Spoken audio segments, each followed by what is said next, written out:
Do you have continuity or association plan for your business? Has anyone shared the concept of sustainability with you? What about the need to protect the rights of minority shareholders? What are those ingredients germane to having effective meetings? For these and many more, tune into Corporate Governance Platform every Thursday on MITV, your darling station, on DSTV 255 and UHF 43 at 4:30 p.m. Corporate Governance Platform is your best medium for informative and educative strategies for the practice of the corporate governance profession. Institute of Chartered Secretaries and Administrators of Nigeria, ICSAN, the hub of governance professionals. Many thanks for joining us on Corporate Governance Platform, proudly brought to you by the Institute of Chartered Secretaries and Administrators of Nigeria, the hub of governance professionals. I am Tunde Odeyemi, and in today's episode, we want to look at the corporate governance perspectives of the Petroleum Industry Act 2021.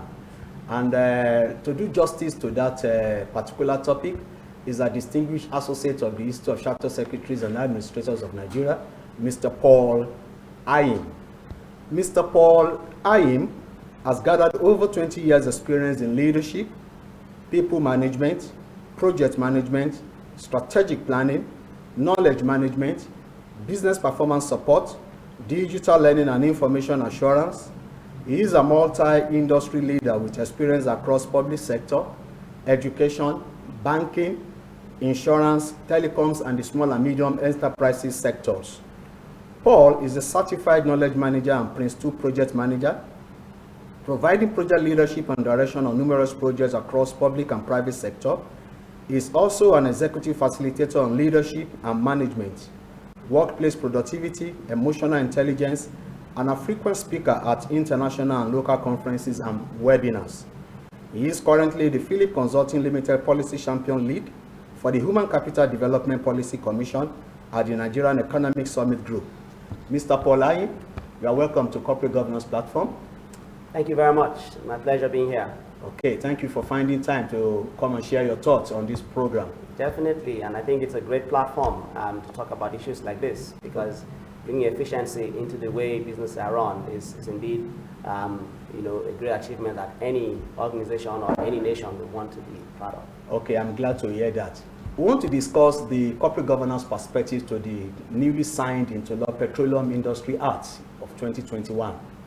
You know, on Monday, August 19, to be precise, President Muhammadu Buhari's August 16, Yes, August 16, right. President Muhammadu Buhari signed the Petroleum Industry Bill into law as Petroleum Industry Act of 2021.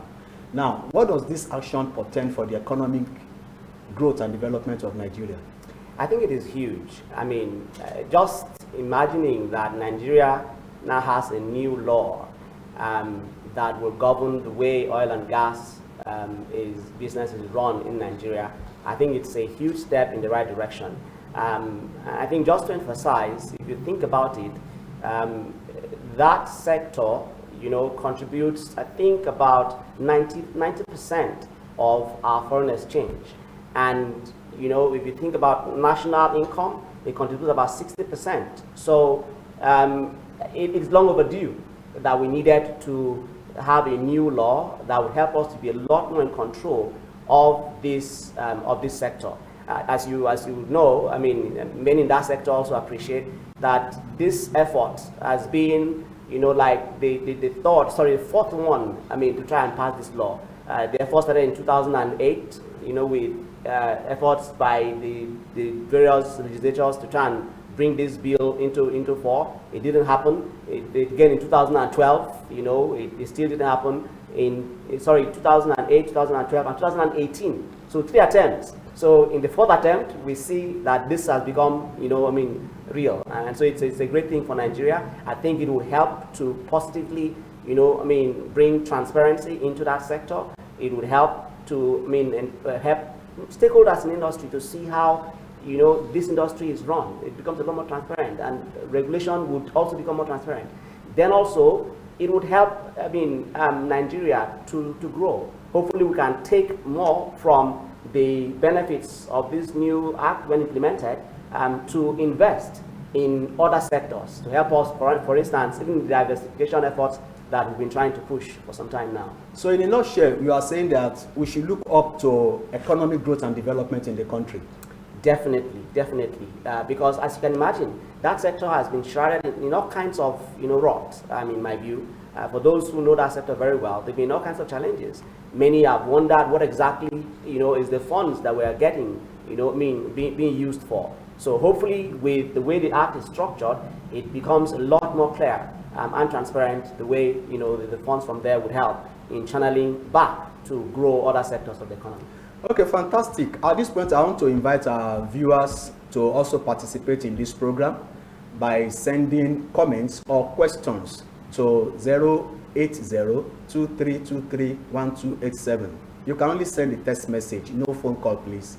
Send your comments or questions to 080-2323-1287. I take that number for the last time, 080-2323-1287.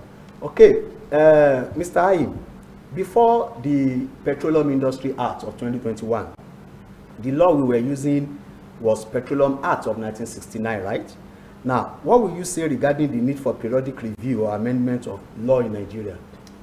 I mean, all laws, in my view, need to be reviewed on a periodic basis because the society in which this law operates is dynamic. Okay, I mean, it continues to change. Things continue to change, and the realities today cannot be the realities of even 1 year ago or 2 years ago. You can imagine we were using a 1969 law in 2021. If I were to ask you which car you drove or people drove in 1969 and which car people are driving today, I'm sure you would know that it cannot be the same, right? Sure. Just think about the mobile phone, okay? The mobile phones we use today, all right? In fact, just 10 years ago was when mobile phones, become very, a few years ago, became very popular and so on. And look at even just within the last 10 to 12 years, see the improvement in technology and everything that has happened. So I think it is more than necessary that if this law will even survive, we need to ensure that it is constantly reviewed because 2 years from now, 5 years from now, things are going to be different. Now we're talking about electric cars, right? And that is going to reshape this industry. So there's need to constantly review and ensure that the law reflects the realities of the times that we're living in. Otherwise, the law becomes moribund and it's no more, it loses relevance and it's no more, relevant for the society that the law is meant, to bring benefits to. Okay, fantastic. Let's look at this. Despite the fact that we have a current review and the bill has been signed into law, some people are not really satisfied with some provisions of the law. What is your advice for this set of people that are not satisfied with with some of the provisions of that law? Well, in my limited experience, I've never seen any law that, will appeal to everyone, whether it is in the sub-national or state level or the national level, okay? There are going to be grievances here and there. Somebody will fight over one problem or the other. Oh no, the fund that was supposed to be earmarked for this is not, there and so on. These are, properly channeled, grievances. But my advice would be that they should be productively channeled to the time, perhaps when this law will be reviewed in the next, couple of years, as the case may be. Okay. But there are going to be some instances where individuals might feel that, oh no, the challenges or the gaps are so grave. If that is the case, well, the law courts are there, right? They are meant to interpret the law. So if people feel so aggrieved, my advice would be, well, use the law court, right? Let the law court interpret to ensure that the implementation of this is still in line with the spirit of the law. Okay, I think that would be the best way to go about it, instead of just saying, okay, you know what, let's not go ahead, because of some of the grievances that people have in connection with the law. There are always going to be challenges, but they should be properly channeled, and hopefully when the law is reviewed, changes can be made to make adjustments when necessary. Okay, nice advice there.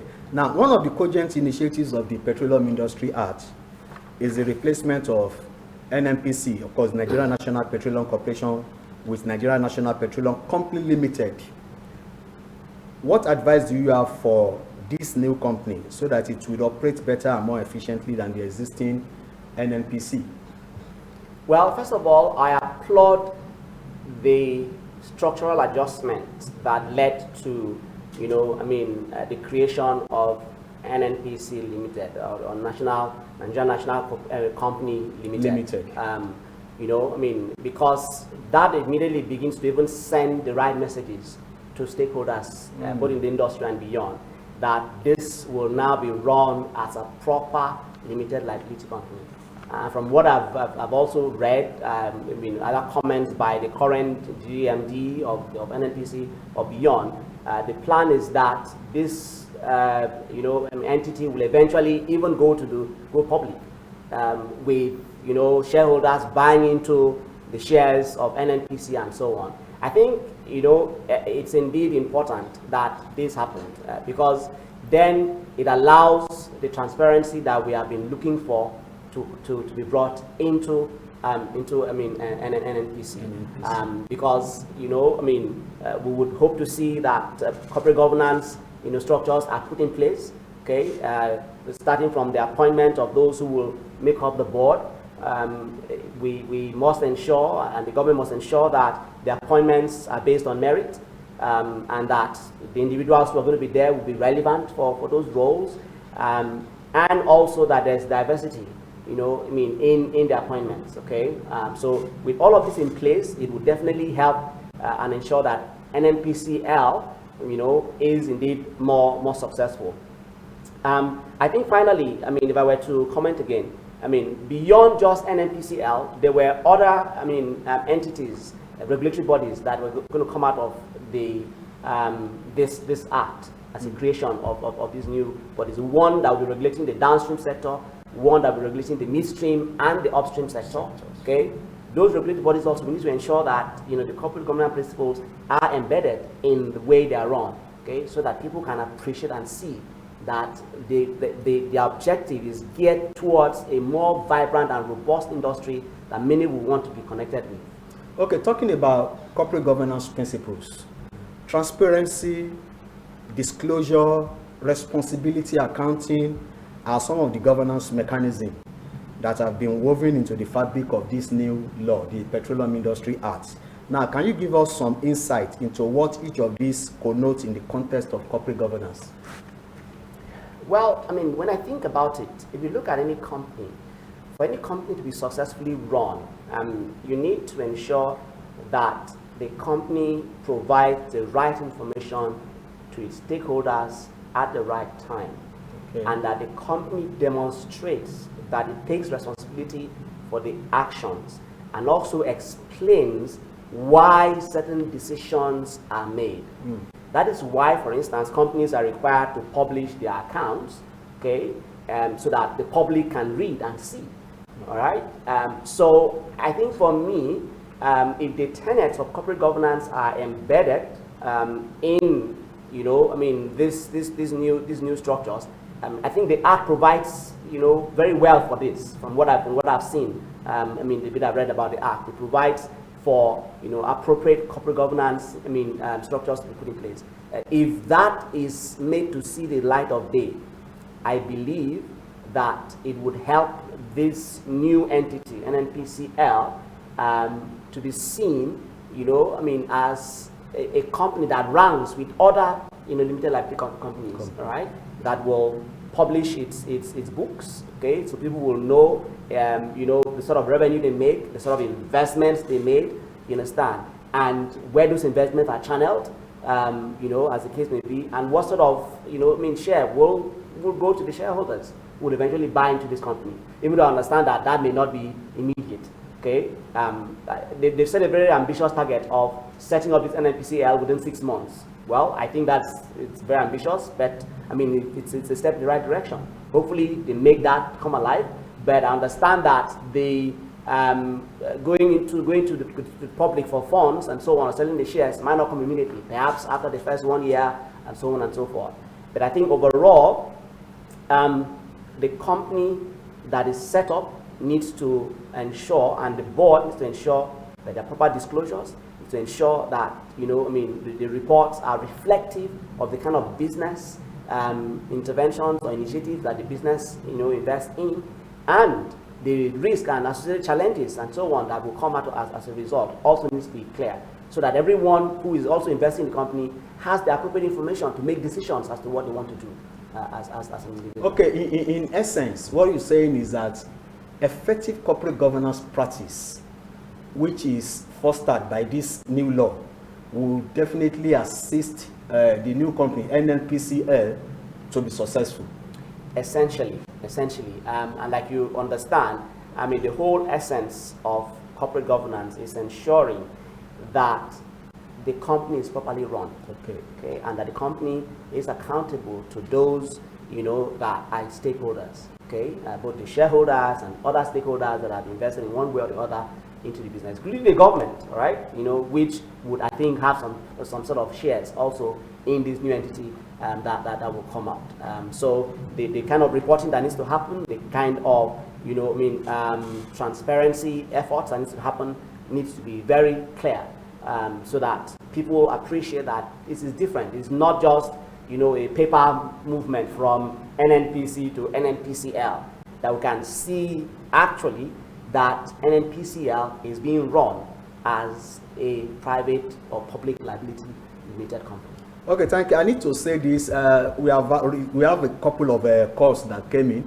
We cannot receive calls on this program. Please, if you have any comment or question, please send it as a text message to 080-2323-1287. We can't receive call, but please send your text message. Now, let me ask this: the deregulation of the downstream sector, which is also fostered by the new law, with the removal of the subsidy, has its advantages and disadvantages. What advice do you have for the government on how to minimize the disadvantages and, of course, enhance the advantages? Well, one of the principal objectives of this new law is to, if any, hit a dead nail on the whole subsidy regime that a number of us have complained to death about. And I think that, the government needs to focus on those advantages that this brings. There were so many people who profited from this whole subsidy regime. When we had, trillions being spent in subsidy, and I think there was a time this investigation was carried out, and you find that, some of the companies just had one maybe small office, okay, that, didn't represent the kind of entity that was earning so much from subsidy, as the case may be. So it's important that, the government focuses on the benefits. In the short term, it might lead to increase in prices, okay, and petroleum products and so on. But the focus should be on what the benefit will be, long term. With this new act, one of the benefits would mean that licenses might, be issued on a quicker basis, and so there will be more investors that will come into the scheme. That means that we might be able to build more refineries, that will spread across the different geopolitical zones of the country. What that means is, because the market forces will now, demand and supply will now be what will dictate the price. When the product becomes very much available, the prices will come down. So, let us look ahead at those benefits. And from the bit that I've also, read about the act, I understand that the federal government doesn't plan to just, cut off, the subsidy immediately. It's going to be a gradual process, okay? So that means, with this effectively managed, the change will not have too much of a drastic impact on the lives of Nigerians. Hopefully Nigerians can look forward to at least a gradual, disappearance of the subsidy regime. Okay, Mr. AYIM, we have a message here from Ima. His question is, please, could you explain the Misstream sector and the participants? When you were talking the other time, you mentioned the downstream, the midstream, and the upstream. So he's asking, could you explain the Misstream sector and the participants? All right, so essentially, if you look at the upstream sector, that obviously focuses on, those that are, involved in exploration, and obviously the production of crude and so on. Okay. The downstream, obviously, it has to do with all those that are involved in the distribution. But you see, between those two, there are those who form the midstream, right? Who play the role of, getting the products, refining, developing other products, and so on and so forth. Okay, most of these entities, even NNPC is involved, even in that midstream, right?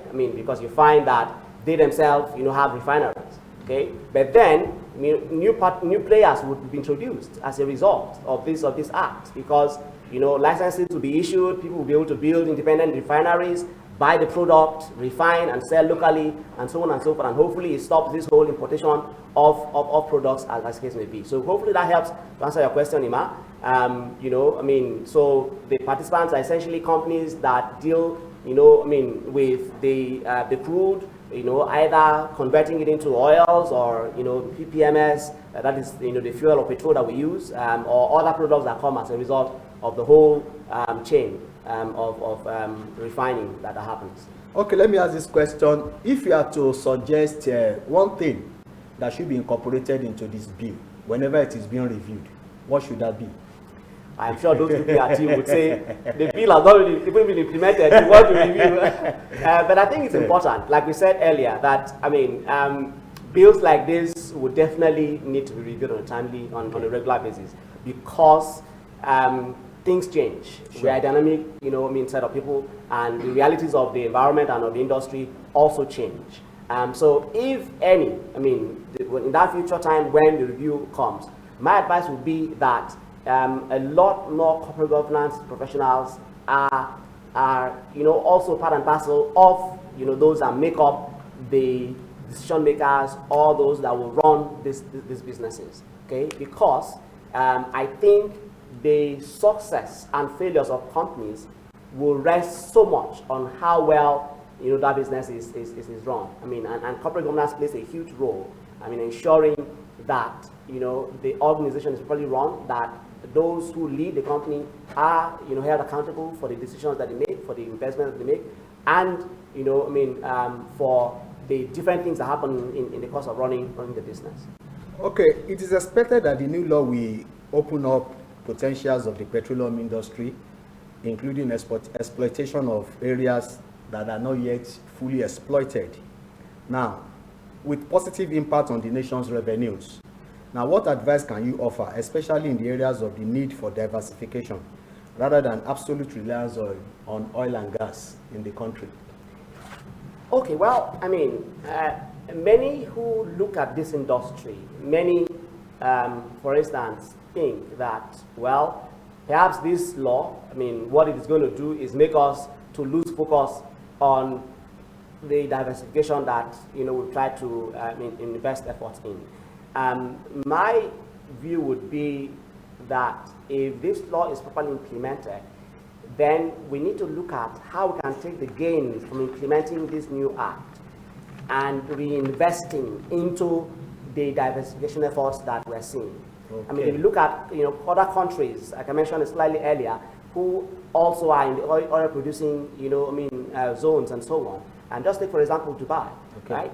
They have been able to harness the effectiveness of the way the petroleum industry is run, and channeled the resources from there into growing their tourism sector and other sectors. Okay, you can see the massive, airports, massive locations and cities, e-cities that they are building. Most of the funds are coming from the oil revenue. So I think that is one positive benefit I'm hoping to see, from the implementation of this bill.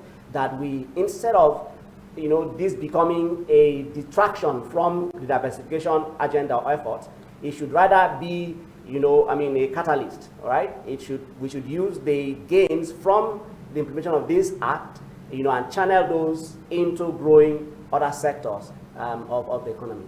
Okay, the Institute of Chartered Secretaries and Administrators of Nigeria, ICSAN, is known for giving guidance on new law, regulations, policy with a view to deepening understanding of the stakeholders. Now, does the Institute have anything in the offing concerning this new law? Well, yes. I mean, I've been close to the institute for some time now, and I know that on a regular basis, they hold seminars and webinars that are meant to create a lot of awareness about new laws that are, signed into law or new acts, as the case may be. And I understand, and I gather reliably, that there's also a plan for a webinar that would create more awareness about this new act and try to, disentangle all the gray areas that many people have had issues with. One such area is that, 30% Frontier Exploration Fund, that many have been wondering, what does it mean? Does it mean that it would only, benefit certain geopolitical zones and so on? So most of those things will come into focus when ICSAN holds its public webinar. They've done so with the new Company Act, and other new laws that have come, the Audit Regulation Act also, and so on and so forth. So it's important that our listeners should stay tuned and look forward to when the dates will be announced for this forum, so that they can tie in and benefit from further explanation of this act. Okay, I would appreciate if you can do this in less than 30 seconds. What advice do you have for stakeholders concerning the PIA 2021? Well, my advice to stakeholders is, so the act has been signed into law. We need to make sure that this act works. So I will encourage collaboration. Let's not just look at the negatives. Let us, think about how we can collaborate to make this, act, the implementation of this act, work for all Nigerians. I know that it's going to be challenging. I know that, most of those who have profited from the old system might want to make this, impossible. But let us work together and make this act, work, so that, the output or the entities that will come out of this becomes, an arrowhead that would help us to sanitize this industry and, become a lot more successful as a nation. Because oil and gas, as you know, plays an important role in the Nigerian economy. Thank you very much, Mr. AYIM, for coming on the show. Unfortunately, we don't have much time to continue. This is where we wrap it up. We thank you for sharing your thoughts on the PIA and corporate governance perspective.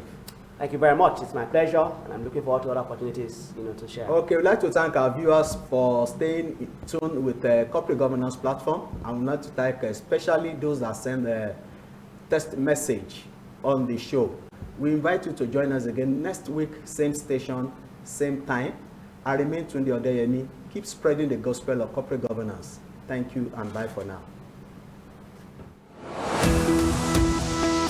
Do you have continuity or association plan for your business? Has anyone shared the concept of sustainability with you? What about the need to protect the rights of minority shareholders? What are those ingredients germane to having effective meetings? For these and many more, tune into Corporate Governance Platform every Thursday on MITV, your darling station, on DSTV 255 and UHF 43 at 4:30 p.m. Corporate Governance Platform is your best medium for informative and educative strategies for the practice of the corporate governance profession. Institute of Chartered Secretaries and Administrators of Nigeria, ICSAN, the hub of governance professionals.